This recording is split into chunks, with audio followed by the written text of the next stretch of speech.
제가 이제 50대가 됐거든요. 그래서 오늘은 조금 의미 있게 50대인 분들이 화장품을 볼 때 꼭 알아야 한다고 생각하는 성분 50가지를 정리해 보려고 합니다. 화장품을 보다 보면 성분 이름은 정말 많은데 막상 뭐가 뭔지 헷갈릴 때가 정말 많습니다. 어떤 건 보습 성분이고, 어떤 건 진정 성분이고, 어떤 건 미백 성분이고, 또 어떤 건 요즘 많이 얘기되는 액티브 성분이죠. 그래서 오늘 영상에서는 가장 대중적인 성분부터 조금 더 전문적인 성분까지 한 번에 쭉 정리해 드리겠습니다. 이 영상 하나 보시면 앞으로 화장품 성분표를 볼 때 훨씬 덜 막막해지실 겁니다. 바로 가겠습니다. 보습 장벽 성분 10가지. 첫 번째, 글리세린. 글리세린은 가장 대표적인 보습 성분 중 하나입니다. 화려하진 않지만 정말 많은 화장품의 기본을 이루는 성분이죠. 수분을 끌어당기는 데 도움을 주기 때문에 기초 제품에서 아주 자주 보입니다.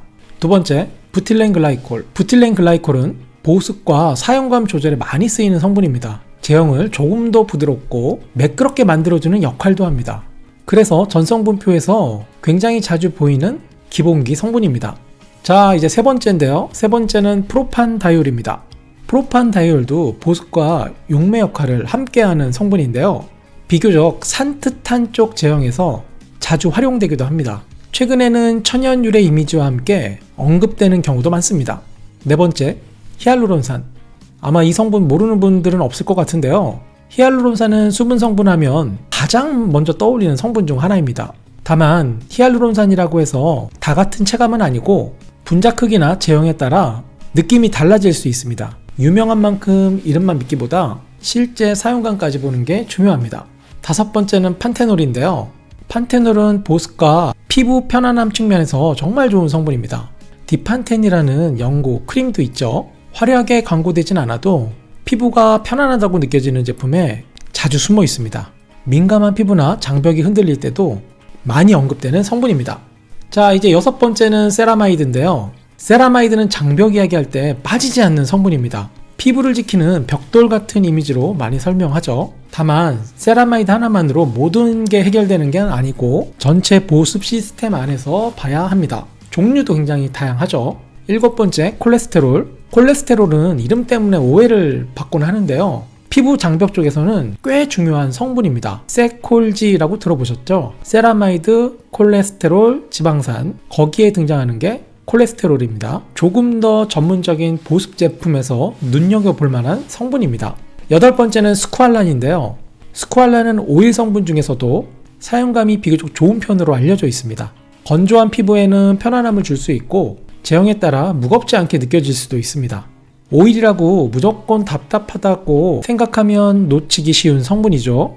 자, 아홉 번째는 베타인인데요. 베타인은 보습과 사용감 보완에 자주 사용되는 성분입니다. 자극을 크게 드러내는 성분은 아니고 조용히 제형을 받쳐주는 타입에 가깝습니다. 전성분을 보다 보면 생각보다 자주 만나실 수 있습니다. 자, 열 번째는 요소인데요. 요소는 보습과 각질 유연화 쪽에서 함께 언급될 수 있는 성분입니다. 특히 건조하고 거친 피부를 위한 제품에서 존재감이 있습니다. 피부 상태에 따라 체감이 큰 성분입니다. 자, 여기까지 이제 10가지 성분을 정리를 해봤고요. 두 번째로 넘어가 보겠습니다. 자, 이번에는 진정 민감 성분 8가지입니다. 11번째 성분은 병풀 추출물입니다. 병풀은 이제는 진정 성분 중에서 가장 대중적인 성분이 됐는데요. 민감성 피부 타입이나 진정 라인에서 정말 자주 보이죠. 다만 병풀이 들어갔다고 다 진정 제품은 아니고 전체 처방을 한번 살펴봐야 됩니다. 함량이 좀 중요할 수 있다고 볼 수 있죠. 12번째는 마데카소사이드입니다. 마데카소사이드는 병풀 유래 성분으로 많이 알려져 있습니다. 병풀보다 조금 더 성분 중심으로 설명할 때 자주 등장하죠. 진정 민감 피부 케어 이미지에서 자주 활용됩니다. 이어서 13번째는 아시아티코사이드입니다. 이 성분 역시 병풀 계열에서 자주 언급되는 성분인데요. 소비자는 병풀만 기억하기 쉬운데 왜냐하면 호랑이가 풀 뜯어먹는 거 자꾸 생각을 하게 되죠. 실제로는 이런 아시아티코사이드 같은 개별 성분들이 같이 등장하기도 합니다. 성분을 자세히 들여다본 분들이라면 한 번쯤 들어보셨을 성분입니다. 14번째는 알란토인입니다. 알란토인은 오래전부터 많이 사용된 진정 보호 이미지 성분인데요. 민감성 순환 제품 컨셉트에서 자주 등장하는 성분입니다. 15번째 디포타슘 글리시리제이트. 이름이 어렵네요. 디포타슘 글리시리제이트. 이름은 어렵지만 감초 유래 성분이라고 하시면 한 번쯤 들어보셨을 거예요. 피부를 편안하게 해주는 이미지로 자주 활용됩니다. 전성분표에서 이 성분이 보이면 진정 쪽에 이제 보조 성분으로 이해하시면 좋습니다. 16번째, 어성초 추출물. 어성초는 국내 화장품에서 특히 진정 성분으로 인지도가 높아졌는데요. 트러블성 피부나 예민한 피부 라인에서 자주 보입니다. 다만 어성초라는 이름만 보고 무조건 잘 맞는다고 단정할 수는 없어요. 자, 17번째, 알로에베라. 알로에는 아주 대중적인 성분이죠. 시원하고 편안한 이미지가 강합니다. 어렸을 때 이 알로에겔을 여름 같은 시즌에 피부에 발라봤던 경험들 한 번쯤 갖고 계시죠? 18번째, 비사보롤. 비사보롤도 진정 피부 편안한 이미지에서 자주 나오는 성분인데요. 이름은 낯설 수 있지만 의외로 여러 제품에서 보입니다. 진정 제품을 깊게 보다 보면 자주 보이는 성분 중 하나입니다. 자, 이번엔 세 번째 파트, 미백 피부톤 성분 8가지입니다. 이어서 19번째, 나이아신아마이드. 나이아신아마이드는 미백과 피부톤 개선 쪽에서 가장 대중적인 성분 중 하나죠. 최근 들어서는 나이아신아마이드 5%, 10% 같은 고함량 제품들도 굉장히 눈에 많이 뜨입니다. 다만 모두에게 순한 건 아니어서 어떤 분들은 불금이나 따가움을 느끼기도 하니 주의를 요해주세요. 자, 20번째는 아스코빅 애시드입니다. 비타민C가 이 아스코빅 애시드라고 보시면 됩니다. 피부톤 항산화, 광채 이미지로 굉장히 유명하죠. 그만큼 자극 가능성이나 안정성 이슈도 함께 봐야 되는 성분입니다. 자, 21번째, 에틸 아스코빌 에텔, 에틸 아스코빌 이서, 이렇게도 얘기를 하는데요. 비타민C 유도체 계열로 많이 알려진 성분입니다. 비타민C 자체보다 사용감이나 안정성 측면에서 접근하는 제품들에 많이 들어가 있습니다. 그래서 비타민C 제품을 보다 보면 자주 보이게 되는 성분 중 하나입니다. 22번째는 아스코빌 글루코사이드입니다. 이 역시 비타민C 유도체 계열인데요. 상대적으로 부드러운 이미지로 접근하는 제품에서 자주 보이곤 합니다. 비타민C가 부담스러운 분들이라면 한 번쯤 기억해 두시면 좋은 성분입니다. 자, 23번째는 알부틴인데요. 알부틴은 미백 성분 중에서 오랫동안 사랑받아온 이름입니다. 피부톤 개선 제품에서 자주 보이고 소비자 인지도도 높은 편입니다. 꾸준히 언급되는 이유가 분명히 있겠죠? 자, 24번째, 트라넥사믹 애시드. 최근 피부톤 색소 고민 쪽에서 많이 등장하는 성분인데요. 특히 기미, 잡티, 칙칙함 이야기가 나올 때 함께 등장하죠. 요즘 들어 대중성과 전문성을 함께 얻고 있는 성분입니다. 자, 25번째, 글루타치온. 글루타치온은 미백 이미지로 소비자 인지도가 꽤 높은 성분입니다. 과거 비욘세 주사, 그걸로 굉장히 유명했었던 게 이 글루타치온인데요. 다만 이름의 유명세에 비해 실제 제품에서는 그 함량을 많이 쓸 수가 없는데요. 그거는 글루타치온 특유의 냄새가 나기 때문입니다. 26번째, 코직 애시드.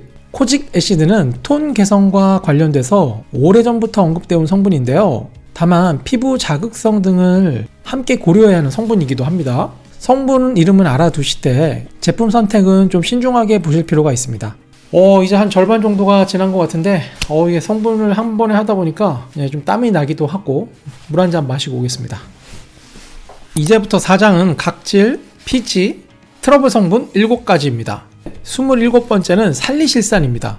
피지와 모공, 트러블 이야기할 때 빠지지 않는 성분 중에 하나죠. 다만 강하게만 접근하면 예민한 피부에 부담이 될 수 있으니 주의해주세요. 28번째, 글리콜릭 애시드. 글리콜릭 애시드도 이 대표적인 성분 중에 하나죠. 각질 정리와 피부결 이미지로 많이 활용됩니다. 이 성분도 민감한 피부라면 좀 주의해서 살펴보셔야 됩니다. 29번째, 락틱 애시드. 락틱 애시드도 아하 계열인데요. 각질 관리와 함께 비교적 부드러운 이미지로 설명되는 제품입니다. 성분입니다. 산 성분이라 그래도 다 같은 산이 아니라는 걸 보여주는 성분 중에 하나죠. 이제 30번째는 만델릭 애시드입니다. 만델릭 애시드는 각질 관리 성분 중에서 요즘 많이 언급되는 성분 중에 하나죠. 트러블 피부나 예민한 피부에서 상대적으로 많은 관심을 갖게 하는 성분입니다. 각질 성분을 깊게 보기 시작하면 꼭 나오는 성분 중에 하나입니다. 31번째는 글루코노락톤. 글루코노락톤은 대표적인 파하 성분인데요. 아하, 바하보다 조금 더 순한 이미지로 접근하는 제품에 자주 보입니다. 민감성 피부형 각질 케어에서 자주 등장하는 성분이니 알아두시면 좋습니다. 32번째는 아젤라익 엑시드인데요. 최근 들어서 소비자 관심이 많이 올라간 성분이죠. 피부결, 트러블, 붉은기 고민 등에서 자주 언급됩니다. 다만 제품에 따라서 체감 차이가 클 수 있어서 이름만 보고 고르시면 안됩니다. 33번째 티트리 잎 오일. 티트리는 트러블 이미지로 대중성이 굉장히 높은 성분인데요. 시원하고 개운한 느낌 때문에 선호하는 분들도 굉장히 많죠. 하지만 에센셜 오일 계열 특성상 피부에 따라 자극성도 함께 알아볼 필요가 있습니다. 자, 이번에는 챕터 5인데요. 안티에이징과 탄력 성분 10가지입니다. 자, 이제 34번째 레티놀입니다. 레티놀은 안티에이징 성분의 대표 주자죠. 주름, 탄력, 피부결 개선 쪽에서 너무 유명하죠. 하지만 이 성분은 강하게 시작하는 것보다 무리 없이 적용하는 게 훨씬 중요합니다. 35번째 레티날. 레티날은 레티노이드 계열에서 최근 관심이 높아진 성분입니다. 레티놀과 함께 비교되면서 언급되는 경우가 많죠. 안티에이징에 관심이 많다면 이름 정도는 꼭 알아둘 필요가 있습니다. 36번째 바쿠치올. 바쿠치올은 흔히 식물성 레티놀 대안 이미지로 많이 언급되고 있는 성분인데요. 다만 완전히 같은 개념으로 보면 안되고 별개의 성분으로 보는 게 정확합니다. 레티놀에 부담을 느끼는 소비자들이 관심을 많이 갖고 있는 성분이기도 합니다. 37번째 아데노신. 아데노신은 국내에서 주름 개선 기능성 이미지로 많이 알려져 있는 성분인데요. 화려하게 느껴지진 않아도 실제로 많은 제품들에 사용되는 원료입니다. 소비자 입장에서는 익숙해질 필요가 있는 기본 안티에이징 성분입니다. 36번째 펩타이드. 펩타이드는 정말 넓은 세계죠. 또 저희 제이진에서도 주로 취급하는 아이템이 이 펩타이드인데요. 펩타이드라고 다 같은 펩타이드는 아니고 너무 종류가 많아요. 이름만으로 다 설명되지 않는다는 점에서 가장 공부할 맛이 나는 성분이기도 합니다. 자, 39번째 아세틸 헥사펩타이드 8. 이 성분은 펩타이드 중에서도 소비자 인지도가 꽤 높은 편인데요. 표종주름, 안티에이징, 이미지로 자주 소개되죠. 보톡스 펩타이드라고 많이 불리기도 합니다. 그런 만큼 펩타이드의 대중화를 이끌어준 아주 고마운 성분 중에 하나죠. 40번째는 팔미토일 펜타펩타이드 4입니다. 안티에이징 펩타이드 하면 빼놓기 어려운 성분 중에 하나인데요. 지용성 펩타이드 중에 대표적인 주자라고 할 수 있습니다. 여러분들이 알고 있는 매트릭실이라는 성분에도 들어가 있죠. 41번째 팔미토일 트라이펩타이드 1. 이 펩타이드도 탄력 안티에이징 펩타이드 쪽에서 많이 언급되는 성분이니까요. 한 번쯤 눈여겨보시면 좋습니다. 이런 펩타이드들은 단독보다 이렇게 펩타이드 컴플렉스를 이뤄서 사용하는 경우가 또 많다는 거 알아두시면 좋습니다. 자, 42번째 팔미토일 테트라펩타이드 7. 이 역시 펩타이드 처방에서 자주 보이는 성분 중에 하나죠. 피부 컨디셔닝과 안티에이징 이미지를 가져올 때 자주 언급되는 성분입니다. 자, 43번째 카포트리펩타이드 1. 카포트리펩타이드 1은 펩타이드 중에서 유일하게 색상을 내는데요. 이런 블루 색상, 푸른 색상을 내는 유일한 성분이기도 합니다. 특히 탈모 치유나 두피 쪽에 카포트리펩타이드 1이 들어가 있는 경우가 많으니까요. 한 번쯤 눈여겨보시면 좋습니다. 자, 이제 6장 최근 트렌드 및 고기능성 화장품 7가지로 마무리를 하려고 하는데요. 그 첫 번째 44번째 피디알렌입니다. 피디알렌은 소비자 관심이 굉장히 높아진 성분이기도 하죠. 특히 리쥬란에 들어가 있는 게 이 피디알렌이라는 것이 많이 알려지면서 소비자들에게 많은 인기를 얻고 있습니다. 재생, 피부 컨디션, 고기능 이미지와 함께 굉장히 어울리는 성분이죠. 45번째는 PN입니다. PN은 PDRN과 함께 언급되는 폴리누클레오타이드 계열의 타입인데요.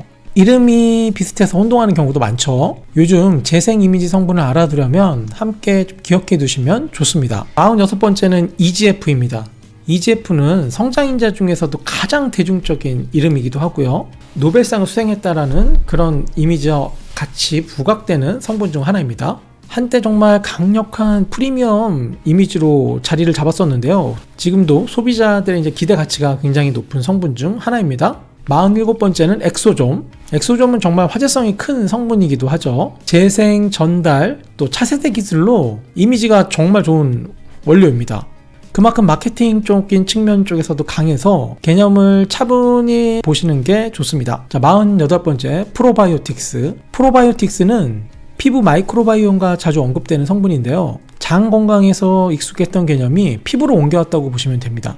트렌디하면서도 앞으로도 관심을 계속 가져보실 그런 성분 중에 하나입니다. 이제 49번째 카페인인데요. 카페인은 눈가, 붓기, 활력 이미지로 자주 언급되는 성분입니다. 특히 아이케어나 요즘 들어서는 두피 케어 쪽에서도 많이 활용되는 성분이니까 한 번쯤 알아두시면 좋습니다. 이제 마지막 50번째는 페룰릭 액시드인데요. 항산화 쪽에서 주목받는 성분입니다. 특히 비타민C와 언급되는 경우가 많고요. CE 페룰릭이라는 이런 제품이 많이 알려져 있는 제품에 들어가 있는 성분입니다. 고급 제품에 들어가는 성분이라고 이렇게 좀 기억해 두시면 좋을 것 같습니다. 자, 이렇게 오늘 화장품을 볼 때 꼭 알아야 할 성분 50가지를 정리해 봤는데요. 중요한 건 이 성분들을 다 외우는 게 아닙니다. 아, 이건 보습 성분이구나. 아, 이건 진정 성분이구나. 이렇게 머릿속에 큰 지도를 그려놓는 게 더 중요합니다. 오늘은 좀 긴 영상을 준비했는데요. 여러분들이 궁금한 성분이나 또 그 외에 알고 싶은 성분이 있다면 저희 댓글로 알려주시고 또 연락 주시면 저희가 알고 또 공부해서 알려드리도록 하겠습니다.